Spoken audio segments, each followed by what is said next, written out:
Praise the Lord. இந்த நாளின் புது கிருபை அது தானியேல் தீர்க்கதரிசன புஸ்தகம் 6ஆம் அதிகாரம் அதனுடைய 28வது வசனம்.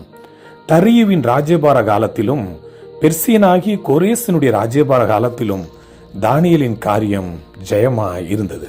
என் அன்பு தேவ ஜனமே, இன்றைக்கு உங்களை பார்த்து ஆண்டவர் சொல்லுகிற ஒரு மங்களகரமான ஒரு காரியம், உங்களுடைய காரியம் ஜெயமா இருக்கும். அன்பு தேவனுடைய பிள்ளைகளே, யார் அந்த மனுஷன் தானியேல்? அவன் எந்த சூழ்நிலைகளிலும் கர்த்தரை மாத்திரமே முன்னிறுத்தி தேவனை மாத்திரமே நமஸ்கரிக்கவும் ஸ்தோத்தரிக்கவும் ஜெபிக்கும்படி தன் இருதயத்தை கர்த்தர் பக்கம் திருப்பின ஒரு மனுஷன்.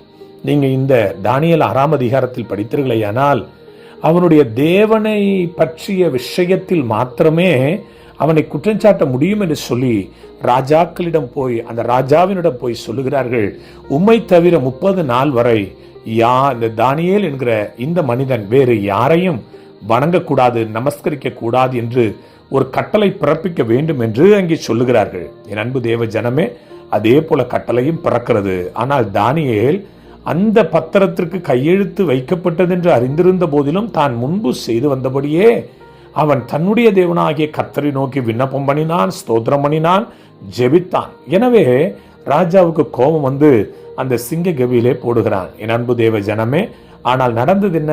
சிங்க கபியிலே தம்முடைய தூதர்களை அனுப்பி அந்த சிங்கங்களின் வாய்களை கர்த்தராகிய தேவன் கட்டி போட்டார். இன்றைக்கும் கூட உங்களுக்கு விரோதமாய் போராடுகிற, உங்களுக்கு விரோதமாய் யுத்தம் பண்ணி கொண்டிருக்கிற, உங்களுக்கு விரோதமாய் கலகம் பண்ணி கொண்டிருக்கிற, உங்களுக்கு விரோதமாய் நாவை குர்மையாக்கி கொண்டிருக்கிற அநேகருடைய அந்த வார்த்தை நின்று, அந்த தந்திரத்தில் நின்று, அந்த சூழ்ச்சிமத்தில் நின்று தேவன் உங்களை விடுதலையாக்கி உங்களுக்கு ஜெயத்தை, ஜெயமான காரியத்தை கர்த்தர் இந்த நாளிலே கட்டளையிட போகிறார். நீங்கள் செய்ய வேண்டியது ஒன்றே ஒன்று, தானியேல் செய்தது போல நல்ல ஜெபம் பண்ணுங்க, நல்ல கர்த்தர் ஆராதனை பண்ணுங்க, நல்ல தேவனை நோக்கி விண்ணப்பம் பண்ணுங்க. எதை குறித்தும் பயப்படாதீங்க, எதை குறித்தும் கலங்காதீங்க. தானியேலின் காரியம் ஜெயமாயிருந்தது போல உங்களுடைய காரியம் ஜெயமாயிருக்கும். கர்த்தர் தாமே உங்களை ஆசீர்வதிப்பாராக. God bless you all.